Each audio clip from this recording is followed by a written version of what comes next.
ओम शांति। आज बाबा ने कहा नरक की स्थापना कोई तो करता होगा और स्वर्ग की स्थापना भी कोई करता है। ड्रामा अनुसार ही नरक और स्वर्ग की स्थापना होती है। परमपिता परमात्मा ही हमें स्मृति दिलाकर स्वर्ग की स्थापना हमारे ही द्वारा कराते हैं। देखा जाए तो स्वर्ग और नरक ये आत्मा के दो पार्ट हैं। जब हम अपने विचारों को पॉजिटिव बना देते हैं, सब कुछ अच्छा देखना, अच्छा सुनना, अच्छा बोलना शुरू कर देते हैं, तब हमारे द्वारा ही स्वर्ग जैसी प्राप्तियां होने लगती हैं, मानो जैसे स्वर्ग की स्थापना हो रही हो।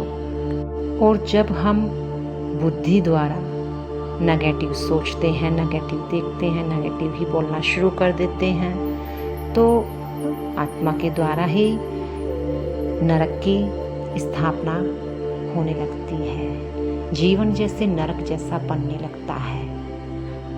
हम आत्माओं को दुखी कोई भी नहीं बनाता। जब हम आत्माएं अपने देवी संस्कारों, देवी गुणों को भूल जाते हैं, तो हम आसुरी विचार, आसुरी गुण, आसुरी ही संस्कारों को अपना समझ लेते हैं और जैसे जैसे संसार में देखते हुए वैसा ही व्यवहार अपना बना लेते हैं, अपनी सोच बना लेते हैं, तो हम दुखी होना शुरू हो जाते हैं। हमारा जीवन जैसे नरक बन जाता है। जब हम दुखी ज़्यादा हो जाते हैं, तब हम परमात्मा पिता को पुकारने लगते हैं और जब हम उन्हें पुकारते हैं, समय अनुसार ही जब कलयुग का अंत होता है, कलयुग के अंत के कुछ समय, कुछ साल बचते हैं, उसके अंत में ही परमात्मा आकर हमें हमारे द्वारा ही स्वर्ग की स्थापना कराते हैं। बाबा ब्राह्मणों के द्वारा ही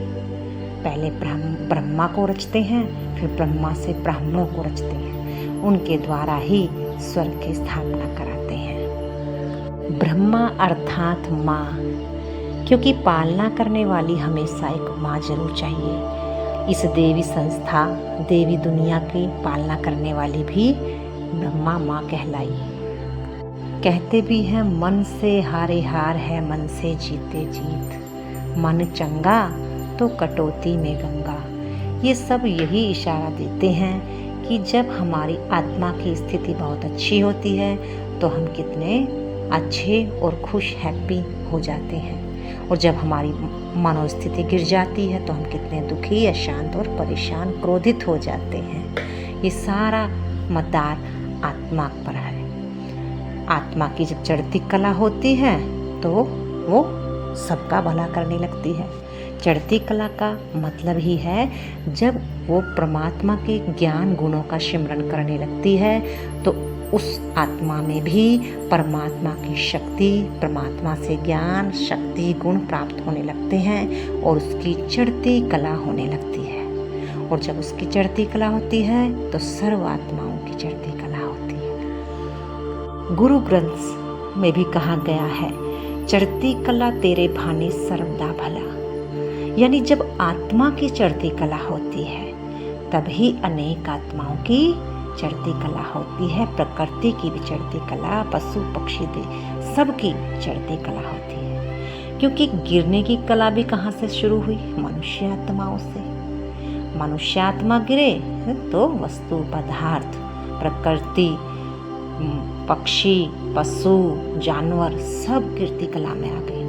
जब चढ़ती कला आत्मा की हुई तो सब चढ़ती कला में आ गई। बहुत अच्छे अच्छे बातें बाबा हमें सिखाते हैं। बाबा हमें ये भी आकर कहते हैं कि जब तक जीना है तब तक बाप का सिमरन करना है, बाबा से सीखते ही रहना है। परमात्मा को अपना टीचर बना लो और हर पल उससे कुछ ना कुछ सीखते रहो, जानते रहो, समझते रहो और अपने को सतो प्रधान बनाते रहो।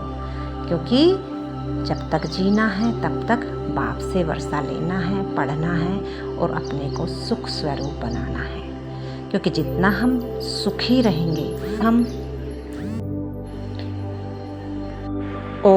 शांति।